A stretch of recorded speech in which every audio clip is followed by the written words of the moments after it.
This video is going to take us back all the way to 1976, ancient times when Poland was ruled by communists and I was 5 years old. Okay, let's go!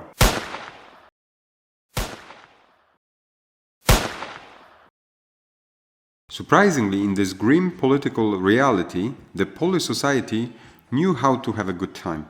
This included a lot of dancing, fine dining, and unfortunately consuming a lot of alcohol. This is going to play a big role in the story I'm just about to tell you. The story of nurtured hatred that led to one of the most gruesome crimes in Polish history. It is also full of difficult Polish names. It all took place in Zrębin. Zrębin is a small village in the south of Poland. It is tiny, it has roughly 400 inhabitants. In 1976, it was a very special day. It was a wedding of Krystyna Kalita and Stanisław Łukaszek. Polish weddings are something different altogether.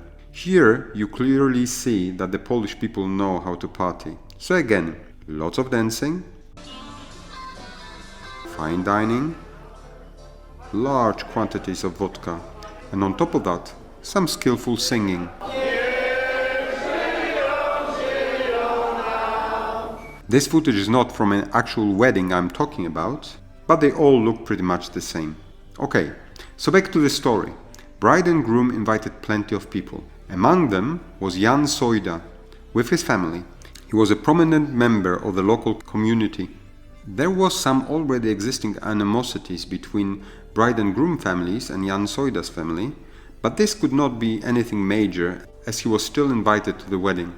His sister was asked to assist in the kitchen, and for that help she was told to help herself with the food left over at the end of the wedding reception. And here was a major misunderstanding as to how much food, or how much sausages to be exact, she was allowed to take home. She was accused of stealing. There was also some silverware missing as well, and it was all blamed on poor Jan Sojda's sister. She was shaken by this whole ordeal, and she told her brother, and he took it very personally and left the party. Okay, so done deal. There was some screaming, name-calling, but eventually everybody went home, and that was the end of it, right? Wrong. Jan Sojda was still holding the grudge, laying low while fueling his hatred and waiting for the right opportunity to strike back. This opportunity presented itself during Christmas Eve of 1976. Polish people are very religious. On Christmas Eve, majority of Poles go to church to attend a midnight mass. The village people were driven to the church in 2 rented buses. People were drinking alcohol on the bus, on the way to church and probably even during mass. The newlyweds, Krystyna, now pregnant, and her husband Stanisław were lured out of the church. They were told her drunk father is causing problems back home. They wanted to return by bus, but Jan Sojda did not allow them in, and they were forced to walk 4 kilometers back home. They unfortunately took her teenage brother Mieczysław with them. On the way home, the car, driven by Jan Sojda's brother-in-law, 27-year-old Jerzy Socha, and the 2 buses full of people caught up with them. Jan Sojda, together with other brother-in-law, 34-year-old Józef Adaś and 20-year-old son-in-law Stanisław Kulpiński, were on one of the buses. The car that was driving first ran into Krystyna's little brother. When she and her husband tried to help the wounded boy, Jan Sojda, with his brother-in-law Józef Adaś, emerged from the bus with tire irons and they attacked the couple. They bludgeoned them to death. They finished off the teenage boy by driving the car over him multiple times. The whole ordeal was witnessed by 30 passengers on the bus. They were all drunk, but still they must have seen what was going on. None of these people tried to stop them. Jan Sojda's son-in-law entered the bus and said that if someone left, they would share the same fate. Then they dragged the bodies into the bus and drove them 1.5 kilometers further down the road.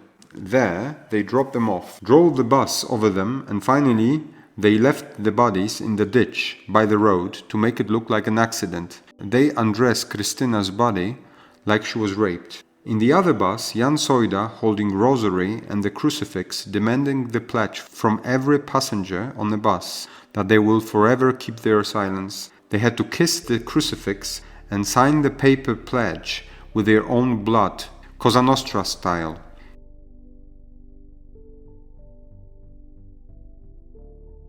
Jan Soida, being a wealthy guy, also paid for their silence. After that, they returned to the Mass to have an alibi. 2 hours later, bus driver showed up at the police station reporting that his bus was stolen and whoever was driving it in a snow blizzard ran into 3 people walking along the road, killing them. The investigation was not run well. There were some major mistakes. Post-mortem was executed by someone without proper qualification. The bus was scrapped before vital evidence could be collected. The crime scene was also not properly secured. It looked like police bought the version that there was just an unfortunate car accident. During all this, none of the witnesses came forward. Then, Jan Soida's brother-in-law, the one that was driving the car, was arrested for causing the fatal accident. Prosecutors organized crime reconstruction. This crime gripped the attention of the whole nation, so hundreds of people showed up to see the events of the fatal night being played out. After crime reconstruction, the suspicions grew. In 1977, the bodies of the victims were exhumed, and it became apparent that the young couple did not die because of car accident, but rather by blunt force traumas to the head. Only one person eventually came forward confirming that the murder took place. Soon after, his body was fished out of the river, but his death, surprisingly, was declared as the accidental drowning. During the trial, you had obvious charges for the 4 men that committed the murders, but also there were multiple charges for the witnesses of the crime for giving false testimony. The prosecutors asked for death penalty for all 4 men involved in the crime. In the first trial, all of them were sentenced to death by hanging, but later the Supreme Court upheld the death penalty for Jan Soida and the brother-in-law that took part in the killing of the newlywed couple, but changed the sentence to life in prison for the other 2 men. They were released after spending just 11 years behind bars. 2 death sentences were carried out in 1982 in prison complex in Krakow.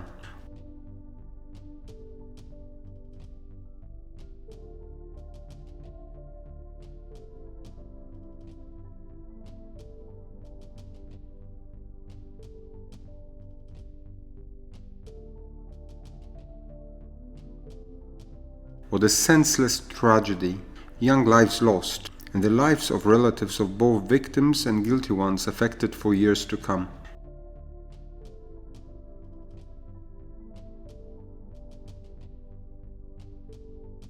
Krystyna's mother to this day mourns the loss of her daughter and her son. This crime generated a lot of interest. There are a number of documentaries created, books were written. But why? Why this particular crime is talked about even after all these years? I'm sure it's not because how horrible these murders were. There are plenty of more gruesome crimes that happened in recent years nobody is talking about today. It must be because of this Omerta-style code of silence. 30 people, I guess out of fear, greed, and the false sense of solidarity and faith, kept quiet, did not report these atrocities to the police. And this is what people even today cannot wrap their heads around. Thank you so much for watching. If you like this video, please like, share and subscribe and get notified when you can join me again in Criminal Poland, so we can look at most talked about crimes committed in my country in recent times. Until then, over and out.